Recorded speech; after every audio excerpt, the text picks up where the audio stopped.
Yep. So let's move on and let's talk about our future segment, the gig work for the future financial freedom.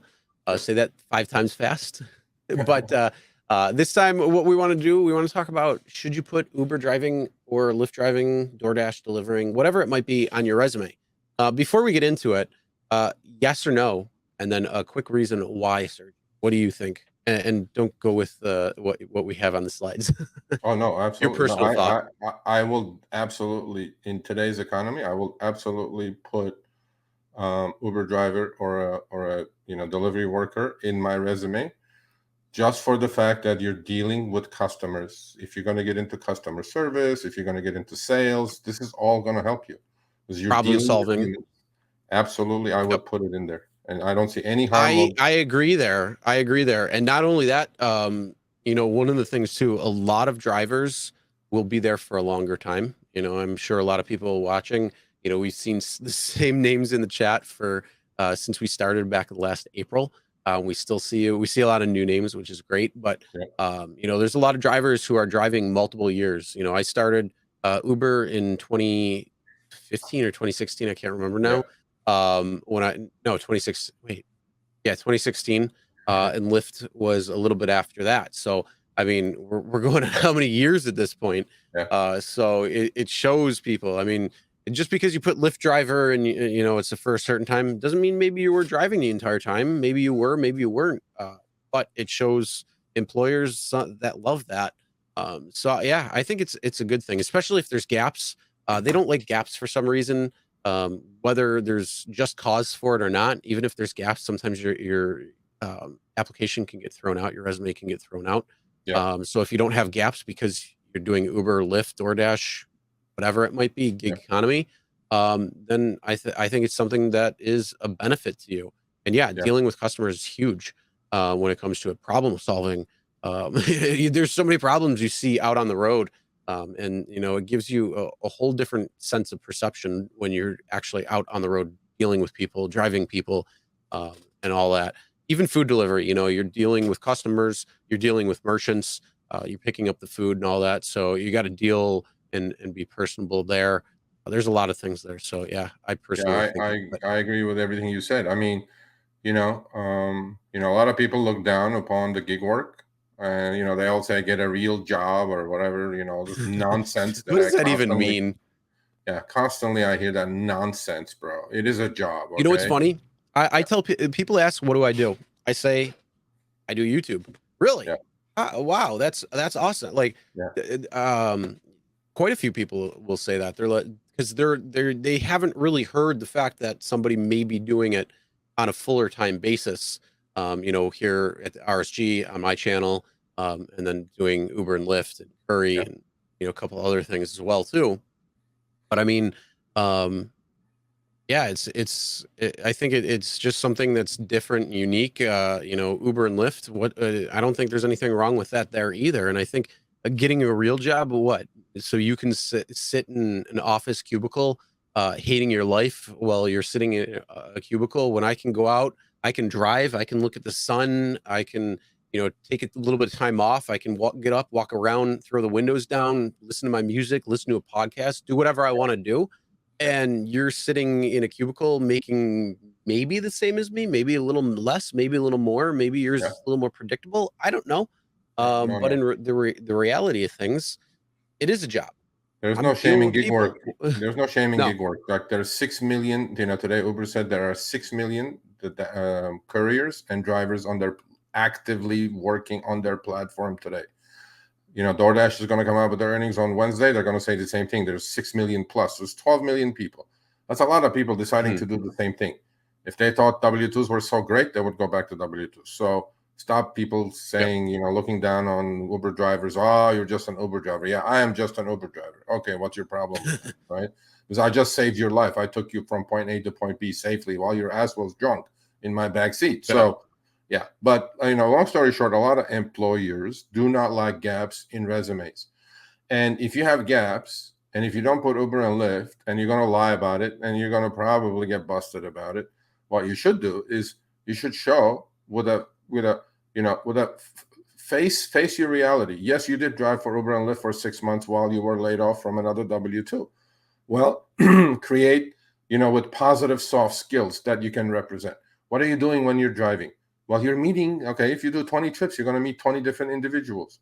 You can strike up conversations. You can find out about, where they're going, their cities, or about your own city yourself because you don't know. The other thing is you are into safety because you want to take care of that customer, point A to point B safely. So there are a lot of soft skills that you are practicing while you're driving for Uber or Lyft. You may not even know it. You may not think they're important, but to the employer that you're putting the resume in are very important things, especially if it's going to be a customer service job, a sales job, unless you're going to be a coder, nobody needs to drive for Uber and Lyft to be a coder. But in this world, a lot of W-2s, from retail to restaurant work to waiting tables to whatever it is that you want to do next, or better yet, have your own business. Now, by doing Uber and Lyft, you ran a small business on its own, right? You have to present your resume this way. You're not going to just sit there and say, I drove Uber. No, you have to present it in a way that makes it more palatable to the potential employer that you're looking to get hired by, because you are truly doing these things. If you've been listening to us for any length of time, we say, run this as your business. Now you have business running skills. If you're applying for a management job, well, you have business running skills. You ran your own business. Uber and Lyft is your small business. You had expenses. You had income. You save for your retirement. You put money aside for a cold, rainy day. All these things. This is running a business. So you have to present it that way. That's why you should never shy away from putting Uber, Lyft driving or delivery driving in your resume. But you have to present it in a package that's really, really attractive to the potential employer that you want to get hired by, right? So this says clearly in here that you should you should present yourself with all these soft skills that you have, and which you do, right? So on the next screenshot, well, even next to it, it says follow up with hard skills, and there's definitely some hard skills when it comes to driving around too. So it's just a matter of finding out what it is and problem solving. I think problem solving is a big thing. Hard skills, Chris, are you dealing with the app? Well, like yeah, if you're at a restaurant, right? You're dealing with the app. App is not easy to use. So look, this job, this gig work presents you with a lot of skills. You have to just make sure you formulate it in a way that your potential employer looks, up to it as opposed to down to it, saying, oh, just another Uber driver. You understand? It's all about packaging, but I will not exclude it from your resume.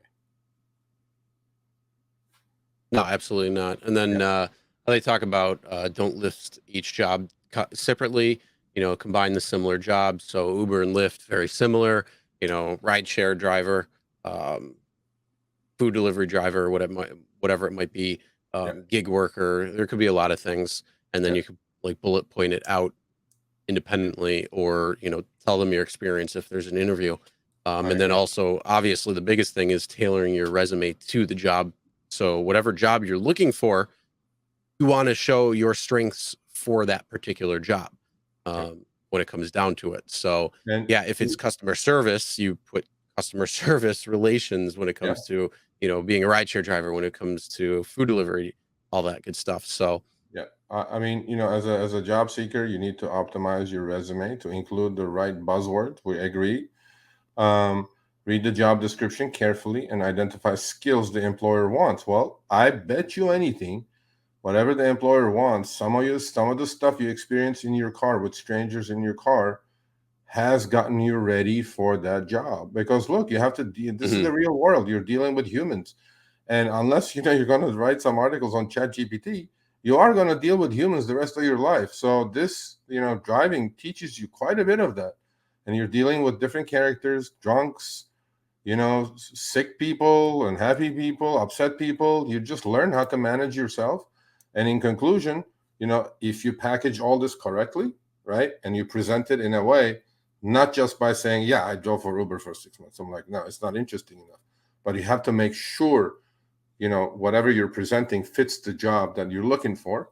And if you made the decision to switch back to a W-2, congrats, because you got tired of the rat race.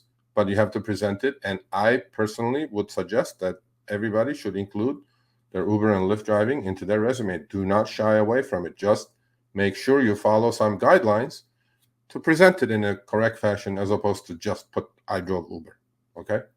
And Yep, so we're going to exactly. continue this. Please send me your ideas, what you guys want to talk about, money, investing, whatever it is. Send me your ideas, and then we'll line them up and we'll talk about it without being financial advice. All right, thanks for watching. That short little clip was from our live stream, Show Me the Money Club with Sergio and myself, Tuesdays, 6 p.m. Eastern, 3 p.m. Pacific. Make sure you subscribe, turn on all notifications so you'll be notified when we go live, as well as all of our awesome content. Make sure to check out this video right here, which will take you to the entire live stream, or check out this video right there. All right, drive smart, everyone.